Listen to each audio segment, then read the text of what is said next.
family of origin. It seems to be something that's relevant for all of us, no matter what age.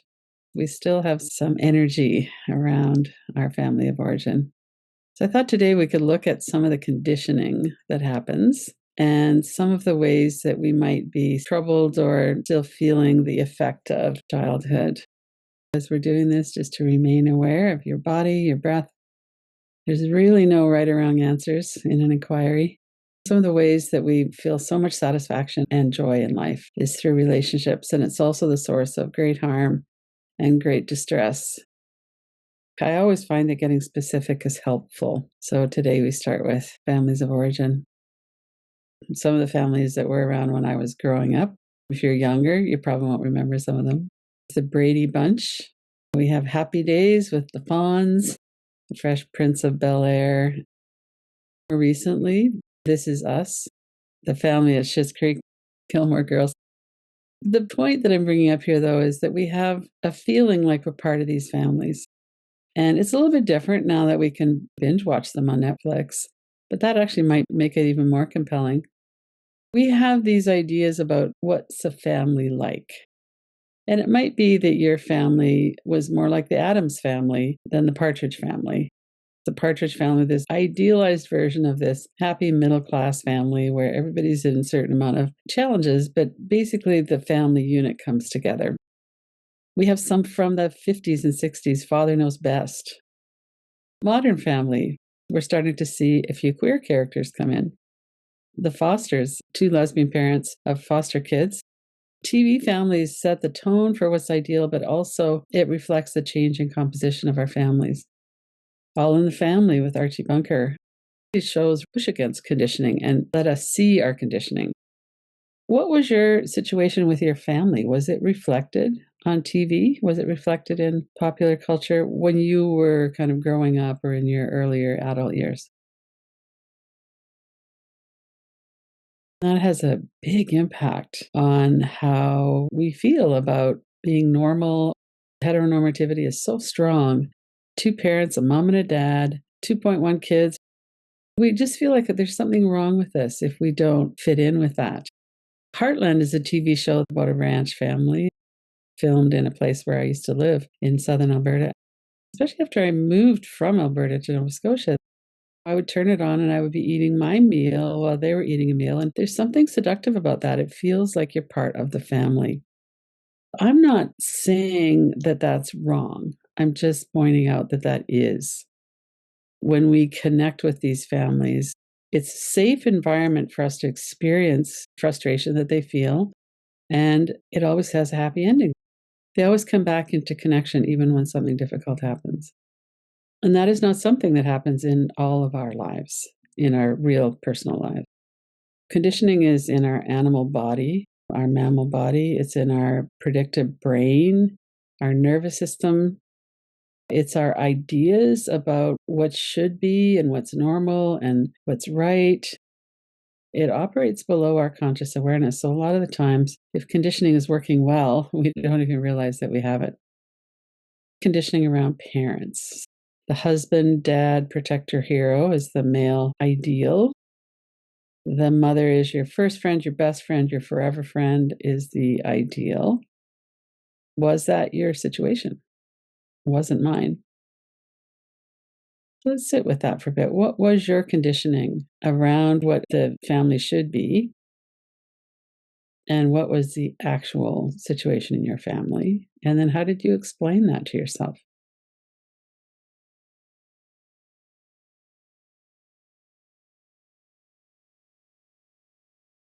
We'll take a moment here so you can kind of sink into that. What was your experience? I think for most of us, we could say either not at all or mostly not. Some people are going to say, well, it was pretty close, but it's never that idealized version. That's actually not how relationships work. And how did you explain that to yourself? But if you think back, were you aware that your family wasn't the same as what you were seeing on TV? Or maybe it wasn't the same as your friends' families? Maybe it was very much like your friends' families.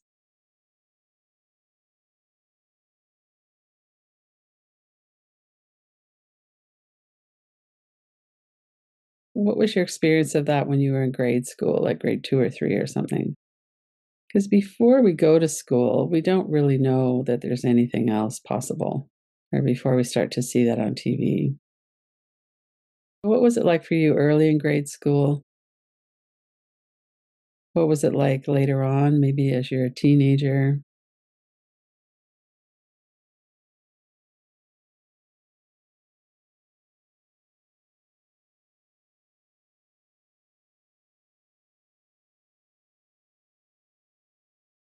And when did you become aware that your experience didn't match what it was supposed to be?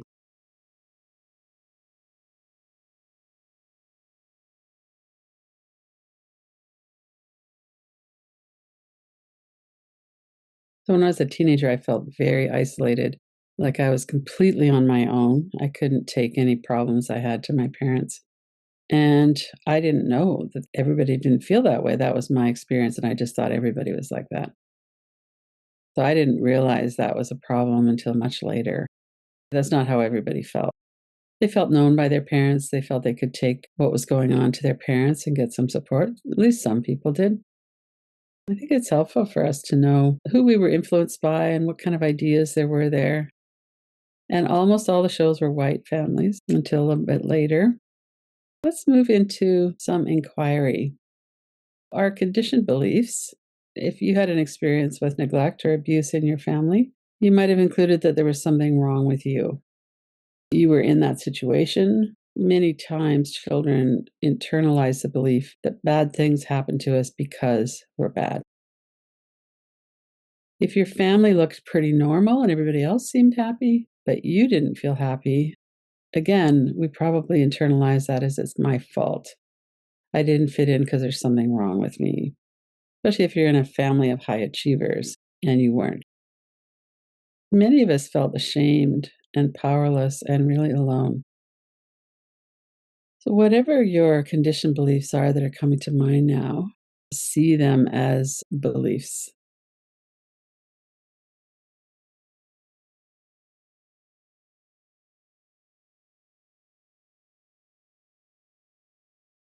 And if we had even one person, a grandparent, a teacher, a neighbor's parent, who wasn't like that with us, who did see us, or who did see our value, then that made a huge difference. It opened up this possibility, although the conditioning was probably still pretty strong.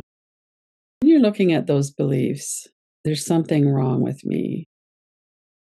If it's helpful, put the words up onto the wall on the other side of the room. Just have a look at those words. There's something wrong with me. Or what would those words be for you? I don't fit in. I'm bad. And as you're looking at the words, notice there's something going on in our body. We have a response to those words. So you might notice the sensations and energy in your body. You might have started holding your breath. So we could take a deeper breath. And when we put those words over there, or maybe it's an image that represents that for you, we can notice that that is a thought that I'm having. So this is part of the way we heal through this inquiry. We notice what is the image or the words, and that is over there on the wall. Our brain is looking at it. And then we can put a frame around it. And then we can see there's space on the outside of the frame. There's space between me and the frame. Even if it doesn't feel supercharged for you right now, see if you could come up with some words, put those into the frame, and look at them. Notice the sensation in your body. I've got some going on in my heart area. Take a breath. And then take your eyes around the empty space on the outside. But take your eyes physically around the empty space. A couple times in one direction, a couple times in the other direction. And then look back into the frame. Notice what you feel like in your body now, if it's the same, if it's different.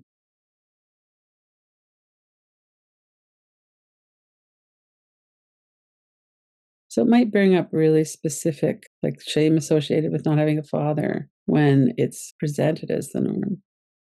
Some of our situations were very difficult. As you're looking at those words, let's see how we could come to some freedom from that conditioning. Reverse inquiry is where we say something that we wish was true and it's not completely true. And the reason we say that is to elicit what are the arguments against that? What are the unconscious beliefs that are still holding on around that? A reverse inquiry might be I am free from shame and conditioning around my childhood family. Let those words drop in. I'm free from conditioning and shame around my childhood family. That's probably not completely true for anybody. It's probably partly true.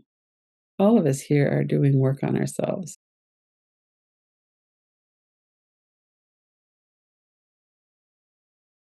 Take a few breaths. My parents and society, the way we were fed this idealized version that wasn't true. My parents and society, not me, were responsible for my childhood family life and for this conditioning that I've been brought up with.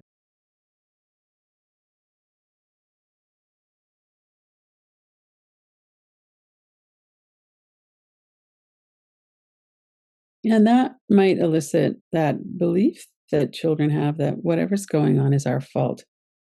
We can't afford to see that it's not us because that takes away any possibility that we could change it. As adults, often we can look back and see, I can see my parents were really struggling. There was addiction, there was financial pressure, there was mental illness, there was all kinds of things going on.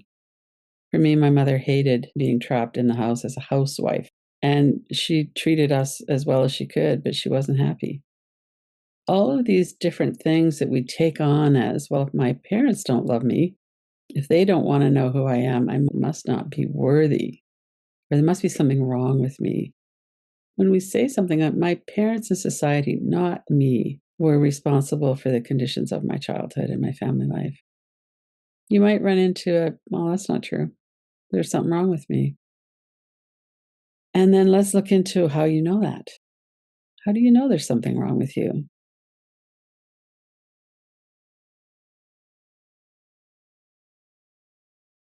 It might be, well, I'm a failure. I should have been smarter. I was always fighting against whatever was going on. I should have just shut up. What are those beliefs? Well, that's how we might bring forward what was it that was actually, or that is actually now keeping us stuck in this? That things we learn in childhood tend to stick. One of the things about doing these is that we can always come back to it. That something really went, whoo, yeah, I can see there's something in me that still believes that. Then that might be helpful to do a little bit more inquiry around. Take another couple of minutes now. What feels unfinished? Yeah, I can see that I still have some feeling around that.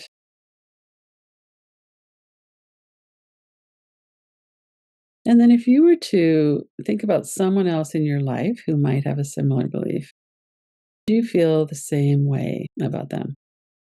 If you have a child or a friend or somebody who you know has some of those similar beliefs, and you were sitting down with them and they said, what happened to me was my fault. I should have been better. I was a bad kid. What would you say to that person? And then say it in your mind. Well, that's not true. I can see the goodness in you. You were in a difficult situation where you were being neglected or abused, where you didn't feel like you were part of your family. I feel so much compassion for you. What a difficult situation that was to be living in. Let yourself feel that. If that is what you would say to that other person, this person who you love and respect and value, see if you could listen to that in your own heart as well. Yes, I had a difficult time as a child. I don't have to blame my parents. Maybe they were really having a struggle as well. As an adult, we can get to the point where we can be more clear, perhaps, about what happened. And we can come into this compassionate relationship with ourselves. We can see I hardened up against myself because I didn't know that I was okay. I didn't know that it wasn't my fault. I didn't know that so many other people had similar experiences. When we have unsafe people around us or when we don't fit the norm, there's a lot of assumptions that everybody's heterosexual, everybody is comfortable with the gender they were assigned, everybody should be athletic and intelligent and outgoing, everybody should be. There's so many ways that we're shamed and pressured in our society and in our families. And then it carries forward into our life as an adult. That's what we're trying to see. What is it that's lingering? So let's just let some positive thoughts come in. You could say that to your younger self if you have a sense of an age of your younger self who would really need to hear this. I was not bad then, and I'm not bad now. I know my own basic goodness.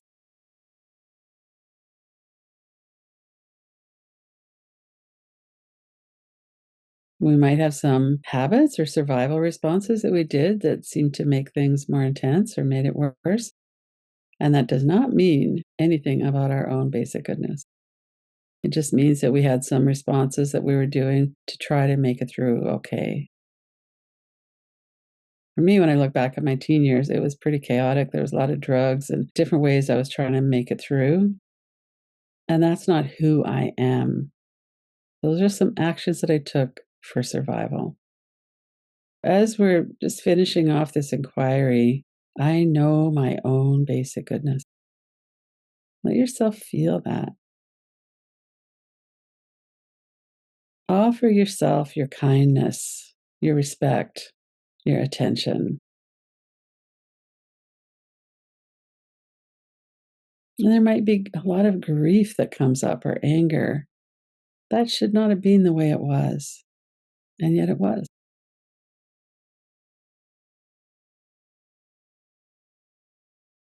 So we can't give people a free pass. And we also can't hold people to a standard of care and attention that they weren't capable of. And it doesn't mean anything about I have to have them in my life. I have to forgive them. I'm not a fan of forgiveness, actually. I'm more of a fan of let's look at this and see if we can come to a better understanding and come to more kindness for ourselves. And from that, all kinds of things might flow.